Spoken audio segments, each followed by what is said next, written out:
Siyafica TV1 uyazizwa inews.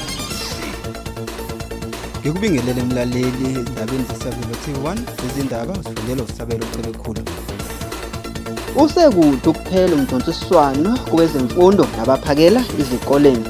Sekuqinisekisiwe ukuthi uphetholo luzokhuphuka ngamalini kusukela ngolwesithathu ngomhla ka-1 April 2026. Uphakela umthakathi uchaza ngohambo lwabo lwayizolo kuGompo City eMonti. Usekude ukuphela umdonsiswano kwezemfundo nabaphakela izikole.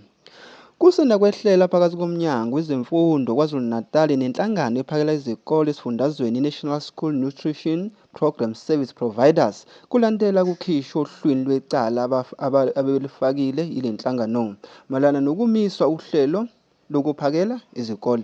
Inkantolo enkulu kusemgungundlovu ikhipha icala lohlwini lamacala phambi kwayo ibe siyalela lenhlangano ukuthi bakhokhe izindleko zecala.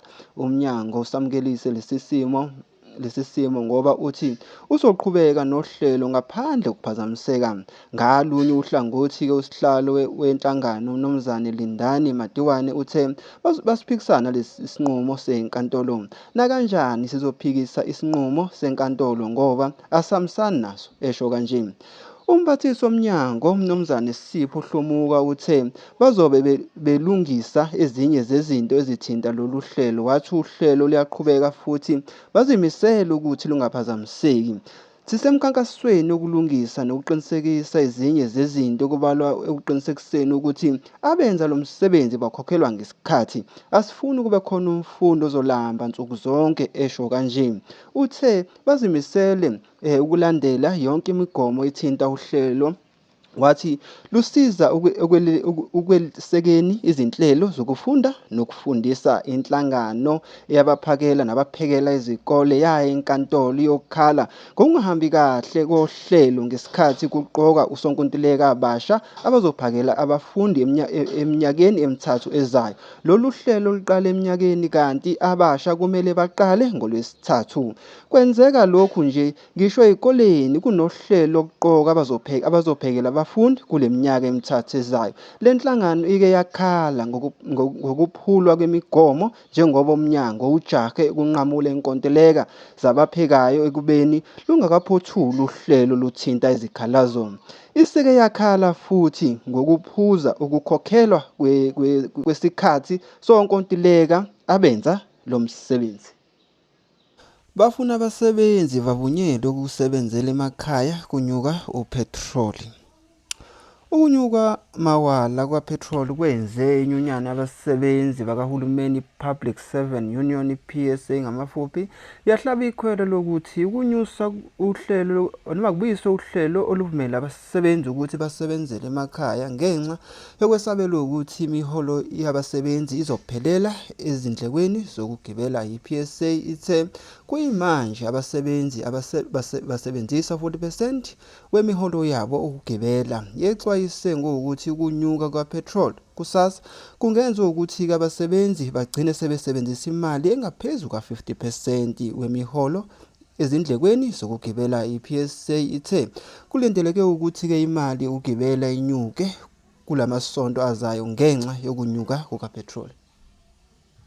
Uphethiloli unyuka ngo3.06 kuthi udizili unyuke nge7 Sekuqinisekisiwe ukuthi uphethiloli uzokhuphuka ngamalini kusukela ngolwesithathu ngomhla ka-1 April 2026. Umnyango wezombiwa udalule ukuthi upetrol uzonyuka mawala naphezulu kokuhociswa kwentela ka-R3 okwesikhashana. Kusukela phakathi kwamabili abashayeli bazokhokha lokhu okulandelayo. Upetrol 93 ULP ne-LRP unyuke ngo3.06 ilitha. Upetrol 95 ULP ne-LRP unyuke ngo3.06 ilitha. Udizili i-0.05% sulfur inyuke ngo7.37 ilitha. Udizili 0.005% isulfur inyuke R7.51 ilitha. I-illuminating paraffin inyuke ngo11.67 ilitha. I-SNRP ye-IP inyuke ngo15.60 ilitha. Kemuva kwezinguquko ezizokwenzeka ngolwesithathu April 1 ilitha kapetrol i95 unleaded izobiza u22.53 ezindaweni ezisogwini kanye no23.36 esifundazweni ezingaphakathi nezwe, lapho u93 unleaded izobiza u23.25 intengo kadizili engu50 ppm izokhuphuka ifinyelele ku25.35 egwini kube ngu26.11 eGauteng. Kuze kwasa izitshudeni ngaphansi kwenhlangano iNazareth Tertiary Student Association inathesa ngamafuphi eyasungulwa izitshudeni ezikhonza ebandleni lamaNazaretha ukuthi uma sezifunda koNgqondonkulu zingakhohlwa izimfundiso zabazali, zibe yingxenye yabakhonzayo ngeSabatha, zibe yingxenye yemicimbi yenathesa futhi igqugquzele isimilo esitshudeni ezingamaNazaretha.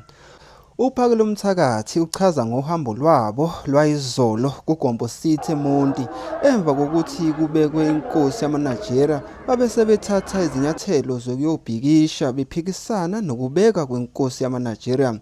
Udlulise ukukhulu ukubonga izindweneni zase-Eastern Cape encoma ubumbana babenalo osukwini layizolo. Uveze nokuthi kukhona abantu abalimalile naye imbala uthintekile. Ubesechaza ngokufika kwabo ephoyinti namhlanje ukuhlola izakhiwo lezi ezihlala abantu.